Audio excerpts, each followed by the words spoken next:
சும்மா மண்ணை கொட்டி அந்த இடத்துல கொஞ்சம் மண்ணை கொட்டி அப்படியே மழுவுனாங்க ஜேசிபி வச்சு. அது திருப்பி வண்டிக்காரன் லாரிக்காரன் எல்லாம் வந்து திருப்பி பள்ளமாகி போச்சு.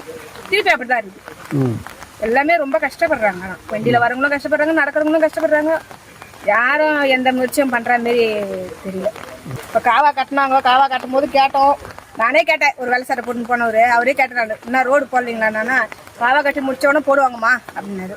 இன்ன வரைக்கும் காணும். போன மழைக்கு நானும் வந்தேன், வந்து பார்த்துன்னு தான் போனேன் தம்பிட்டு. வெள்ளம் பார்க்கல, சும்மா பார்த்துன்னு போகலான்னு வந்தேன்.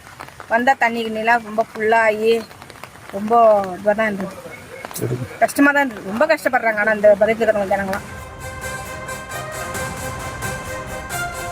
தாம்பரம் மாநகராட்சி பெருங்குளத்தூர் குட்வில் நகர் பகுதியில் உள்ள சாலைகள் 3 வருடம் காலமாக குண்டும் குழியுமாக இருப்பதாக குடியிருப்பு வாசிகள் வேதனை தெரிவித்துள்ளனர். கூடுதல் விவரங்களோடு இணைகிறார் நமது செய்தியாளர் கந்தன். வணக்கம் கந்தன்.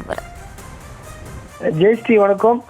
தாம்பரம் மாநகராட்சிக்கு உட்பட்ட பெருங்குளத்தூர் ஜோன் 4 உட்பட்ட குட்வி நகர் பகுதி அமைந்துள்ளது. முடிச்சூர் சாலையிலிருந்து குட்வி நகர் பகுதி வழியாக தான் மதுரை சர்வீஸ் சாலை, அதே போன்று முக்கிய பிரதான சாலையை இணைக்கும் சாலையாக இந்த குட்வி நகர் பகுதி இருந்து வருகிறது. இந்த சாலை தான் தற்போது படுமோசம், அதாவது 3 வருடங்களாக இந்த சாலை குண்டு குழியமாக இருப்பதாக அப்பகுதி மக்கள் தொடர்ந்து குற்றச்சாட்டை முன்வைத்துள்ளனர்.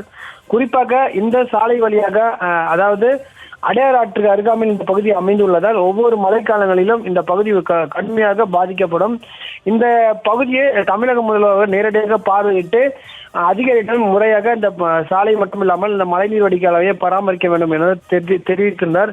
இந்நிலையில் இந்த சாலை முழுவதும் தற்போது குண்டு குழியமாக இருப்பதால் வாகன ஓட்டிகள் செல்ல முடியாத சூழ்நிலை வருகிறது. அதே நேரத்தில் பள்ளங்களில் மழைநீர் தேங்கி நிற்பதால் வாகன ஓட்டிகள் அச்சத்துடன் சில நிலை ஏற்பட்டுள்ளது.